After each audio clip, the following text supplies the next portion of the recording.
Okay, welcome to my second video from Vietnam. Before I carry on any further, I have to apologise because all those videos I did in Cambodia, I was referring to the city as Siem Reap, which I wrongly believed is how you were supposed to pronounce it. It's actually pronounced Siem Reap, so that's that corrected. And on with telling you what I've been up to the last couple of days. Yesterday I went on a excursion to the Mekong Delta. I had previously toyed with the idea of actually doing a cruise down the Mekong River when I was planning the holiday, but it worked out far too expensive. But it would have been really nice because the Mekong starts all the way up in China, then goes through Laos into Thailand, then through Cambodia, and then into Vietnam, and then into the Mekong Delta before it reaches the sea. So that would have been a fantastic trip, and would have hit all the countries I wanted to go to really, but it was not to be. So instead I thought, well, I'll still get to the Mekong one way or another. Let's go and do this excursion. So I was picked up yesterday morning about 7:30, got on a coach. I was on the coach for a couple of hours and arrived at a place on the Delta, basically, where we got a boat across to one of the islands. When we got there, there was an opportunity to hold a snake, so you can see the picture of me holding a snake there, and for some reason I didn't realise at the time that the snake appears to be getting a bit fresh with me.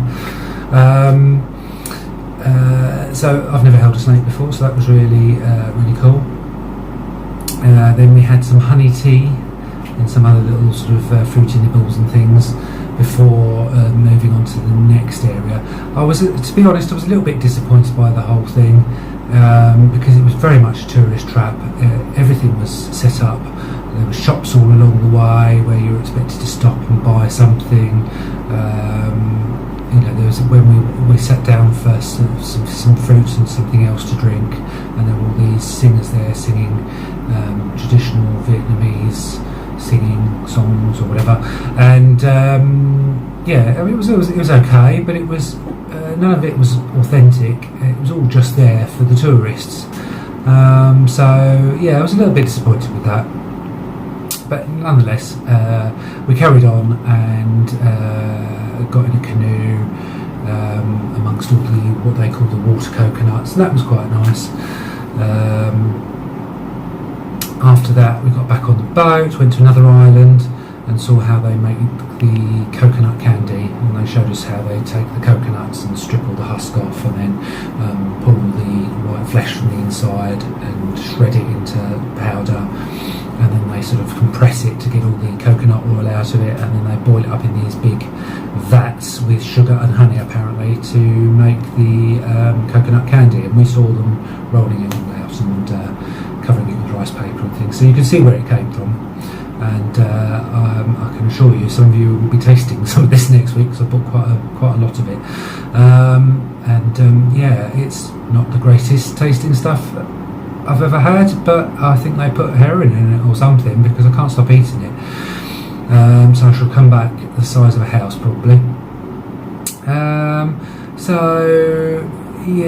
And whilst we were there we also had a chance to try some of the local snake wine, which is supposed to put hairs on your chest to make you virile or something or other. It was sake that had dead snakes put in it and left underground for 10 years from what I've been told, but I thought, oh well, in for a penny, in for a pound, I'll try some, and it was just like sake really, but it was at least I've had some snake wine, and yes, it did look pretty gross, but at least I can say I've had it. Then we got onto a horse and cart and went for some lunch. That was another thing that I wasn't so keen on. I felt for these poor ponies that were dragging the carts along. They didn't look very well fed, and I started to worry for their welfare, so that sort of put a bit of a down on things for me as well. We got to lunch and that was okay. I mean, the lunch itself looked fantastic, and there's a picture of a fish that they brought out which was very, very nicely presented. It wasn't the tastiest food I've had in Vietnam, but you know, they're catering to hundreds and hundreds of tourists every day, but 10 out of 10 for presentation. And then after that, you could wander around. They had a crocodile farm there. Again, I worried about those. And there were other animals that were in cages or in tanks. There were squirrels, porcupines, and they were ever so friendly, these little porcupines. Frogs and snakes, and I was worried about all these animals and what they were going to do with them. It wasn't clear what they were going to do with them. I'm sure the crocodiles were going to end up as handbags, and the rest of them I'm not quite sure really. And then we had an opportunity to either have a little ride around on bicycles, but it was so hot and I just thought, I've got no idea where I'm supposed to be going, so I just chilled out on a hammock for a bit, which was quite nice. And then basically we got the boat back to the mainland and then coached back to Ho Chi Minh City. So, it was an okay day. I'm glad I've gone, because I can say I've been to the Mekong Delta now. But yeah, that was it really. Then yesterday evening, I wouldn't normally talk about food, but this was such a special experience because the night before I'd gone for my buncha at my usual place, and I noticed on the way back there was this rooftop bar that just looked fantastic, so I thought I'm going to go there tomorrow. So I did. It's on the top of a hotel in the middle of the backpacker district, and I don't know how actually it is to stay in this hotel. It's probably expensive, but right at the very top they've got this fantastic little, well, they call it the view bar, but it's a restaurant as well, and they've got all these coloured paper lanterns everywhere, and you've got the view of the street below you, and then you've got a wonderful skyline as well. It was just a lovely location, and the food itself was lovely as well, and more expensive than the place I normally eat, which I'd probably pay about £2 for my meal and a drink. Paid £10 for this, but it was that was for a 2-course meal and 2 beers, so I can't really complain, and it was delicious, absolutely delicious. So today I went on another excursion. I wanted to go to the Cu Chi tunnels, which are about 50 kilometres north of Ho Chi Minh City. They're a 200-kilometre network of tunnels which were used by the Viet Cong during the Vietnam War. First thing we did was sit down to a propaganda film from the 1960s, showing what the Viet Cong were doing to fight the Americans back. And it was, there was lots of talk about the bravery of the Viet Cong and getting medals and commendations for killing Americans, and this one was a decorated American killer, which was all a bit odd. But then you've got to look at it from their point of view and the time that it was a propaganda film to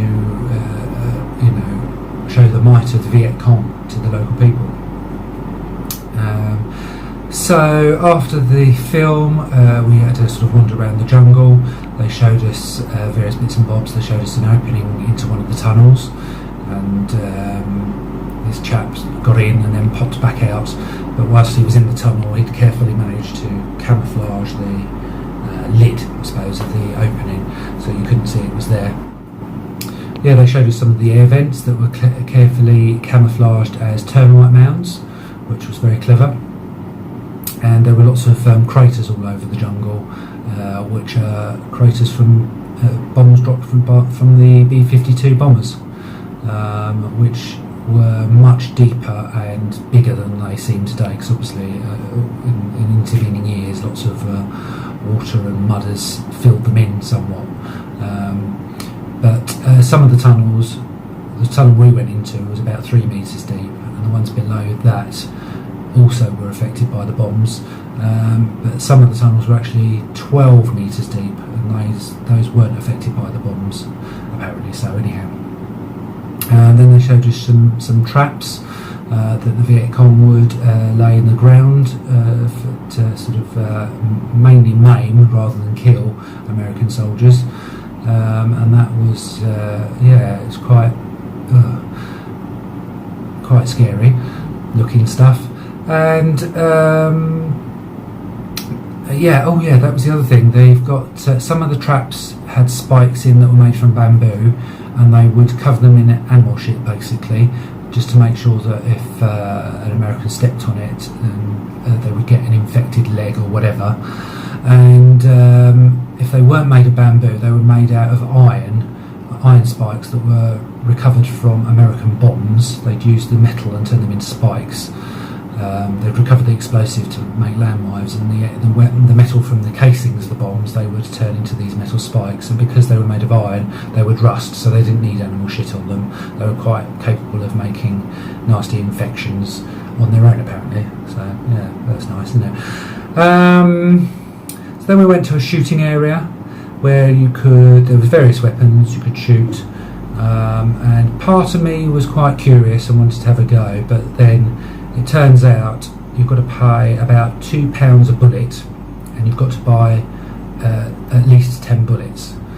And with these semi-automatic weapons, you know, those 10 bullets are gone in a flash. So when I thought about it, I thought, well, number one, I'm not really one for guns anyhow. It was just my curiosity that I was sort of thinking I might have a go. And number two, at that price, it just wasn't worth it. So there was like a little shop area, and you could sit and have a drink and have a bite to eat, so we did that instead. After that we actually went into one of the tunnels. There's a picture of one of the openings to the tunnels there. Well, this is the actual opening we went into, and all the way along there's little side tunnels that you can go left or right if you can't cope with it or whatever. Tunnels were tiny, and you had to, I mean, for a normal sized person you'd have to bend over double to go along these tunnels. I'm a bit larger than average, and you know, half the time I was on all fours crawling through there because I couldn't do it any other way. And at one point I thought I was going to get my hips wedged in the tunnel, Winnie the Pooh style, but I managed to get through somehow. And yeah, I made it all the way to the end, because the section we had, if you didn't want to duck out early, was 140 metres. It was extremely hot, extremely humid, and I can't imagine how the Viet Cong lived and fought down in these tunnels, really. Yeah, so that was an experience. Glad I got to the end. I just wish I'd taken some video, but it really wasn't an environment conducive to whipping your phone out and start taking pictures and video, really, because it was so cramped. And that was that, really. After that we got back on the coach, another 2-hour trip back to Ho Chi Minh City, and back to my nice air-conditioned room for a little rest, and then I'm gonna pack my cases because I'm on my way back to Bangkok tomorrow. On a side note, I have fallen in love with iced milk tea with golden pearls, which seems to be widely available all over Southeast Asia, and I think back home we refer to it as bubble tea, but I've never come across it. I've heard that it has come to the UK, maybe it's only available in London, but if anyone knows where I can get it in Devon, please let me know, because I'm hooked. So yes, so next time you see me, I'll be back in Bangkok. So until then, see you soon.